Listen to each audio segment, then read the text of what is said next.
there's so many mixed feelings. The state of Israel says that Yom HaZikaron is a day for the country to mourn its fallen, but we have every day is Yom HaZikaron. Not a day goes by that we don't have the pain, the hurt, something to trigger the memory. But the mixed feelings are always one of incredible pride, but then the pain that he's not here.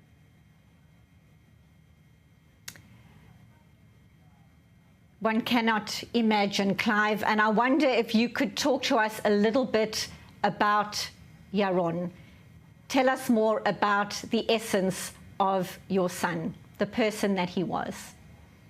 Well, I must tell you, if I had 24 hours, I'd fill it up as well. So in the limited time we have, I think what sums up Yaron in a couple of moments is that his 4 older siblings always turned around and said, Abba, we were the prototype. Yaron turned out perfect. And when siblings normally look down on their youngest, they only looked up to him. And when Yaron was chosen by his brother Daniel to be the Sandak, the godfather at his son's bris, the honor speaks for itself. The youngest of 5 kids growing up, he was a chubby, happy, friendly kid, made to grow up quickly and fight for everything with his brothers because that's the nature of the beast. But the home, the love that he had from his older brothers and sister, the 15 years age difference between them just meant that they played a fatherly role, especially that I was not around a lot on Shlichut and elsewhere.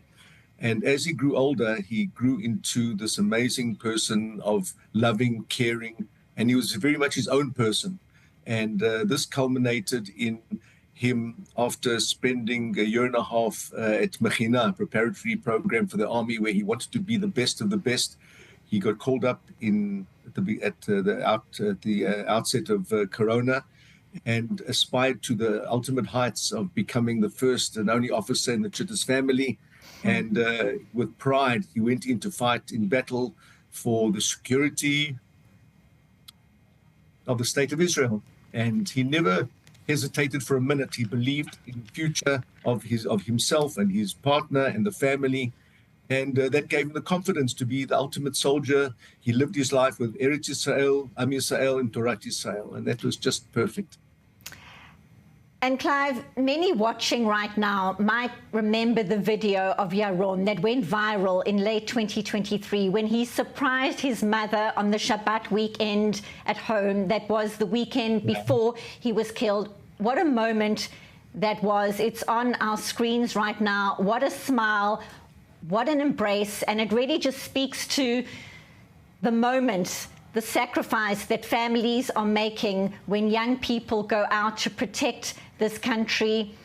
It's very clear he loved his family. Talk to us about the legacy of Yaron. When you look at that moment, how do you feel?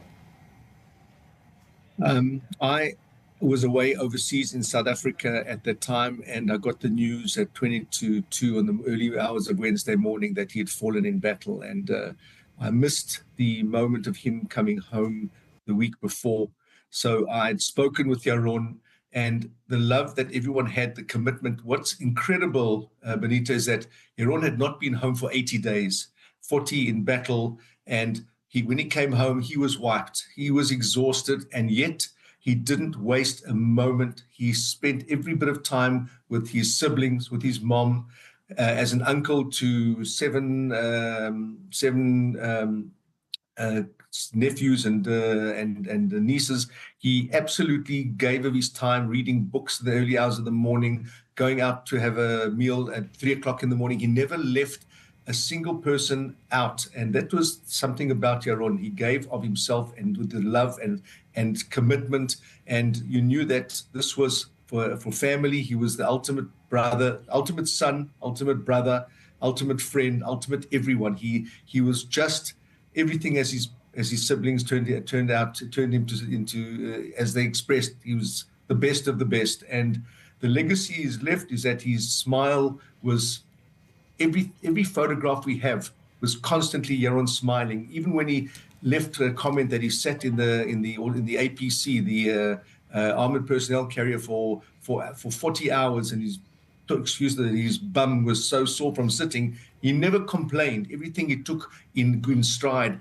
And the only comment I want to make is that his older brother, Dovi, who's been serving in Miluim, he said that he goes back each time because Yaroni motivated him. He saw how much he loved and gave for the country, and he's giving as well. So he's just inspiring us in his life and inspiring us in his passing. Well, there's his legacy right there. We don't have much time left. I do want to ask, since Yaron died, protecting the country that he loved, dozens of initiatives of chesed and charity have started in his memory. Briefly, tell us about them. Oh, friends of his started a non-profit called Hamangal Shel Yaroni, the Yaroni barbecues or braais, and they have raised hundreds of thousands of shekels over the last 15 months, serving up hundreds to thousands of soldiers, and so much appreciated. There have been activities where we're singing Zmirot on Shabbat because that's what Yaroni loved, and his ability to constantly promote love and kindness and patience and tolerance to people. Right. That's just about it.